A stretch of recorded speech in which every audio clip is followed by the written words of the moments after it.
Powered by the Montana Television Network. This is the 10 o'clock news on Q2, Montana's news leader. Good evening, everyone. Thanks for joining us this Friday. I'm Jeanelle Slade. And I'm Russ Riesinger. The cold and snowy night couldn't stop West High and Flathead High from bringing the heat on the football field. The cross-state pairing brought the top two AA teams to Billings for one last showdown to see who would walk away with the state title. Well, West High has its first state football championship since 2005, and you can bet they'll be celebrating for a while. Q2 Sports Director Scott Breen's here to show us how it all happens. What a game, huh? Oh, what a game. It was a frozen Friday night down there, but the bottom line is when you win a state championship, everything feels a little bit warmer. Take a look. Here's what it looked like early on in the football game. Braves went 3 and out. West come out firing for a 14-0 lead. Josh Urbacher to Lucas Gibb in the first quarter. And then look at this as the snow starts to fly. Urbacher 25 yards to Jesse Owens. West was up 20-7 at half. Early in the fourth quarter, Braves draw within a touchdown right there on the fourth down play. Now here they are, under 3 minutes to play. Flathead for the lead and possibly the win. No, it goes incomplete. West High holds off Flathead tonight. Your final 20-14. That's how it looked as they celebrate down on the field. And there we go. Yeah, congratulations to the Golden Bears. Absolutely. We'll have a lot more coming up in sports. We'll hear from the champions as well and show you some additional highlights that we didn't get to just now. All right. Thank you, Scott. Thanks, Scott. Well, turning to weather, the streets and highways are getting slicker and drivers need to use extreme caution out on those roadways, Bob. We've already had a number of slide-offs just west of Big Timber. Let me show you what's happening out there. You can see it right there on the map, and look at all the snow. That was over there in Big Timber earlier on. Now it just seems to be concentrating right around south central Montana between Columbus and the Billings area right now. And in those areas, you'll see we have generally wet roadways through the Billings area, but some of the residential streets, the snow is starting to stick now, so it's going to start to get very slushy here. And it's very slick over there by Park City, all the way out towards Big Timber, so very slick in those areas. How slick? Well, take a look at this. This is McDonald Pass. Trooper Amanda Villa got this picture. She was working on, she's working with the Montana Highway Patrol. She got this picture for us, and that's what's happening. It's very slick out there. Now, tomorrow, things change. We're looking at mostly sunny skies across the entire state, and temperatures will be slow to warm up, but you see some of the big football games. We're talking temps getting into the teens, 20s, and even a few 30s. We'll have more on your weather in a few more minutes. All right. Thanks, Bob. It's about that time of year when plows begin clearing roadways, but what many drivers don't know is how the Montana Department of Transportation takes to those roads when snow falls. MTN's Elizabeth Copeland breaks down some numbers that might surprise you. Montana winters can be treacherous, making travel nearly impossible. But the Montana Department of Transportation works around the clock to clear roads of commuting concerns. We have 14 trucks that we utilize in the Great Falls section. And statewide, MDT has 591 plow trucks and 22 tow plows on call all winter long. Now that's a lot of trucks, but it's the miles that might surprise you. Scott Western of Montana Department of Transportation would know.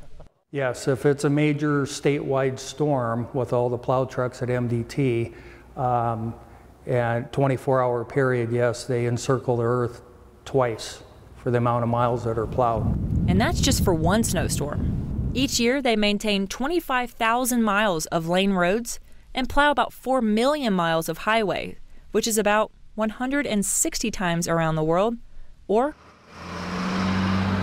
8 trips to the moon. We're busy, busy, busy. In Great Falls, Elizabeth Copeland, MTN News. Well, the Montana Department of Transportation asked that drivers stay back 5 car lengths while plows are working to clear the roadways. Well, much of the Northeast still paralyzed after an unexpectedly strong snowstorm is to blame for at least 8 deaths. Some commuters never making it home on the same day they left work. Many waking up in their cars after a night stuck on an expressway. Now, students in the Jersey forced to sleep on mats at school. The storm delayed more than 20,000 flights and another 2,000 were canceled. The death toll in California now toeing 70, and the number missing has soared to more than 600. Thousands of others are now living in tent cities with no idea when they'll be able to return home. Some of the evacuees are now fighting off a widespread norovirus outbreak.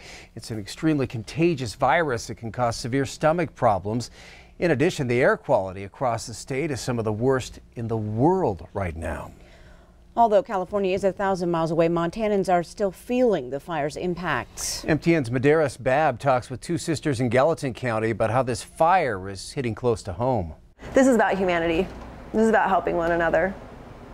Heather West starts the pizza process by spreading sauce on freshly rolled dough. She knows she has to take care of her business, but all she can think about is the hundreds missing and the ashes left by buildings that used to stand tall in paradise. And that's when it hit home that it was taking out our town.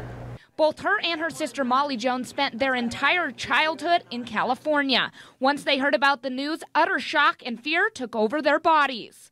You feel really sick for those that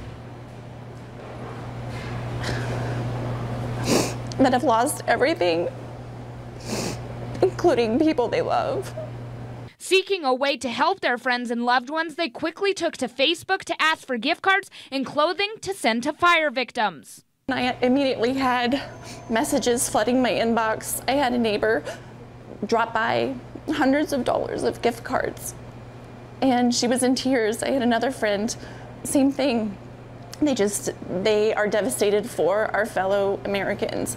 I don't know if I could say it, that maybe Montana can help these kids and people.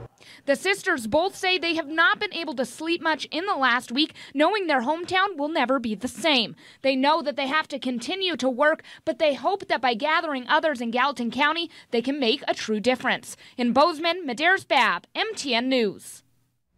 Well, the two sisters are working on partnering with Montana State University to help a school in Paradise because both of their mascots are bobcats.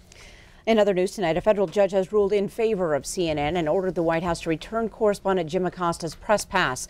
The White House revoked Acosta's pass after a contentious back and forth with President Trump at a news conference the day after midterm elections. CNN filed a lawsuit claiming the network's and Acosta's First and Fifth Amendment rights were being violated.